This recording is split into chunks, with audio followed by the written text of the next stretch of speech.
Apocalipse capítulo 12, versículo 12, o ponto 1, que diz: ai dos que habitam na terra e no mar. Apocalipse 12, versículo 12 diz: pelo que alegrai-vos, ó céus, e vós que neles habitais, ai dos que habitam na terra e no mar, porque o diabo desceu a vós e tem grande ira, sabendo que já tem pouco tempo.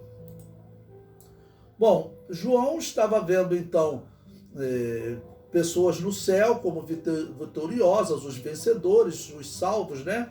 Vencedores. E nesse versículo ele conclui dizendo para eles se alegrarem. E agora ele começa a descrever os que habitam na terra, porque os que habitam no céu estão seguros, não existe mais acusação de Satanás, não existe nenhuma possível influência dele. Mas os que habitam na terra, então ele diz: ai dos que habitam na terra, porque o diabo desceu a vós e tem grande ira, sabendo que já tem pouco tempo. Esse versículo aqui é um dos versículos que eu acho difícil encaixar naquela corrente chamada historicista, que diz que o Apocalipse está acontecendo na história, a Segunda Guerra Mundial foi a grande tribulação e nós já estamos vivendo o milênio. Mas esse texto aqui, quando diz que Satanás tem pouco tempo, ele vai concluir dizendo que o tempo de perseguição que Satanás tem ao resto da semente da mulher é de tempos e metade de tempo. Ou seja, 3 anos e meio, 42 meses, 1260 dias. Então, esse evento está retratando a grande tribulação, em especial a segunda parte da grande tribulação.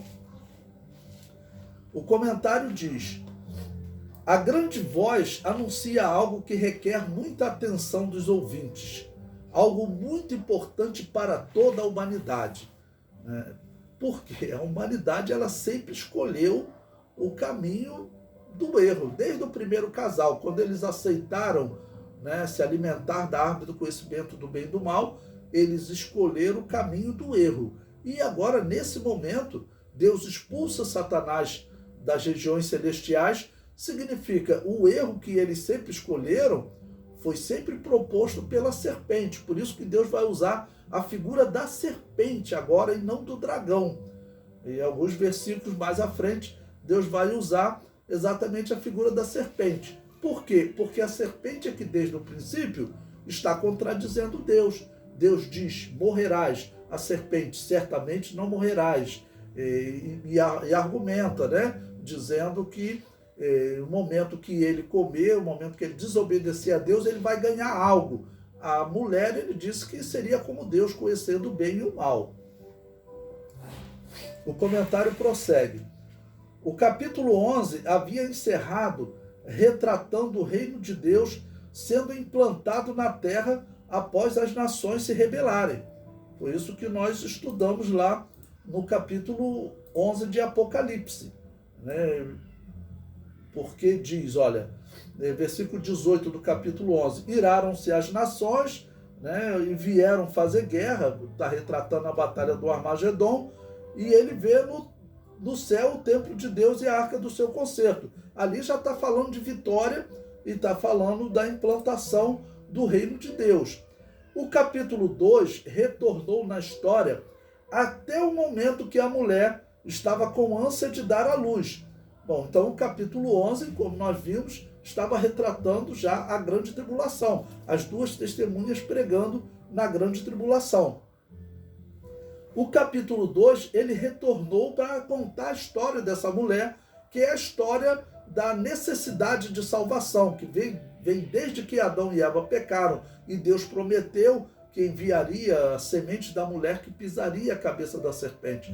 Desde aquele momento, podemos dizer que essa mulher está com ânsia de dar à luz, ou seja, de alcançar a salvação, da chegada desse que pisaria a cabeça da serpente.